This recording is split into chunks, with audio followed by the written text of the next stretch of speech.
Next is for the patient history. Patient name unknown. Age is 54 years old and the gender is female. For the past medical history, patient unknown has no past medical illness. And for the present medical history, patient unknown with no history of chronic diseases was admitted to the hospital of Department of Internal Medicine due to hyponatremia states in the ambulatory test.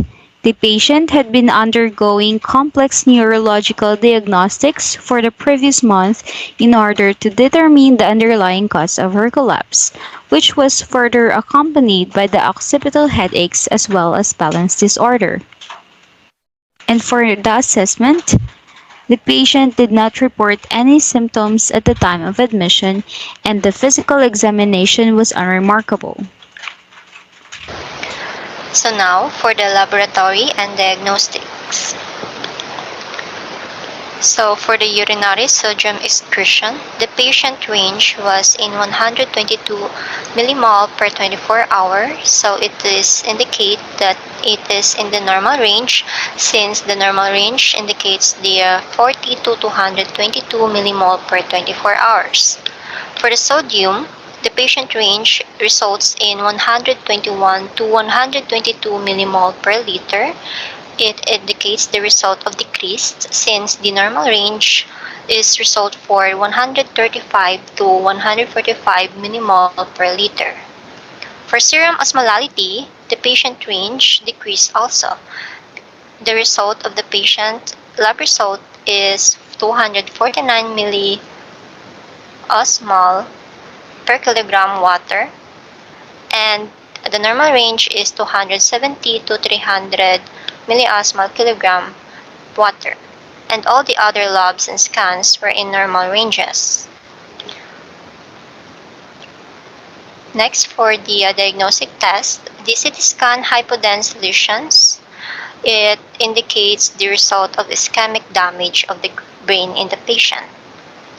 For the ultrasound examination of the abdominal cavity and chest X-ray, revealed no significant anomalies.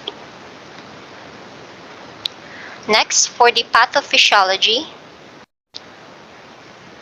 let us now go through the pathophysiology of the SIADH as a result of CNS ischemia. First, the predisposing factor includes the CNS ischemia, or related to brain injury.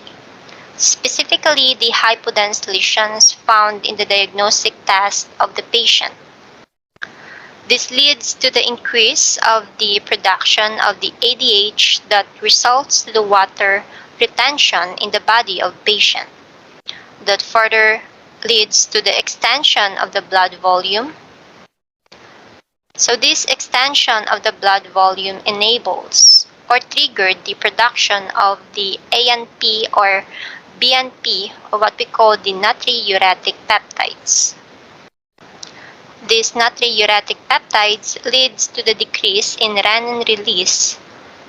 So this decrease in the renin release leads to two factors.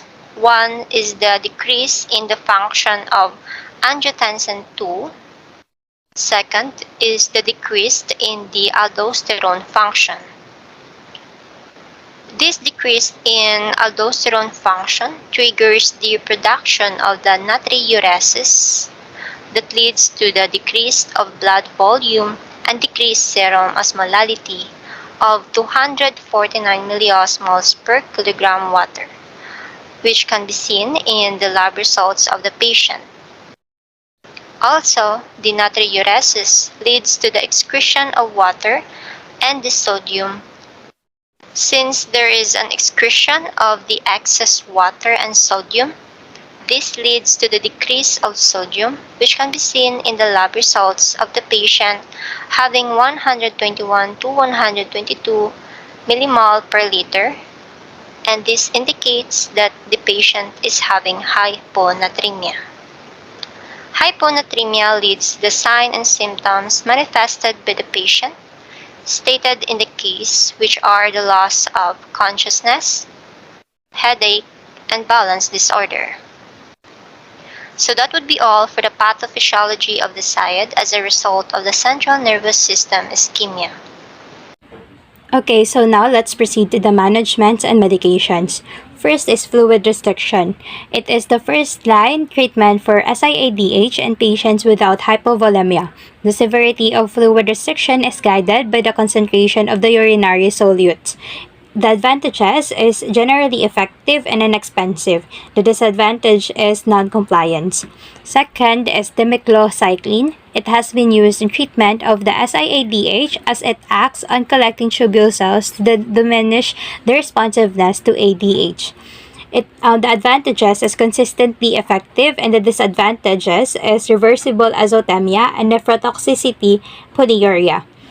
Next is lithium. It has been used to facilitate renal waster excretion when severe hyponatremia occurs in the syndrome of inappropriate antidiuretic hormone secretion or SIADH. The advantage is effective in some patients and the disadvantages is inconsistent efficacy and significant adverse effects. Next is sodium chloride supplementation. In addition to fluid restriction, the therapy of SIADH-associated hyponatremia often requires the administration of sodium chloride either as oral salt tablets or intravenous saline. The advantages is balanced electrolytes, retain fluids, act as a good hydration.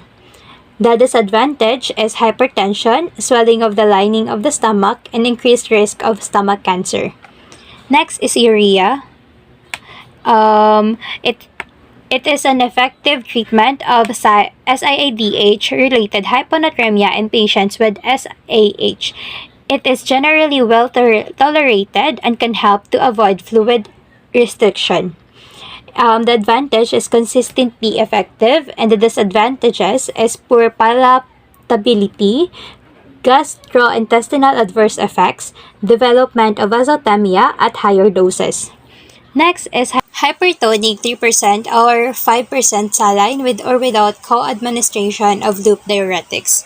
In euvolemic hyponatremia, treated with hypertonic saline, infusion of large loop diuretics promotes urinary water losses and can be used instead of Vaptans. Disadvantage is correct serum sodium concentration, and the disadvantages are rate of correction is variable and difficult to control. Overly rapid correction is associated with myelinolysis. Thank you for listening. Once again, we are the Group B3 from Martinson P. Have a great day.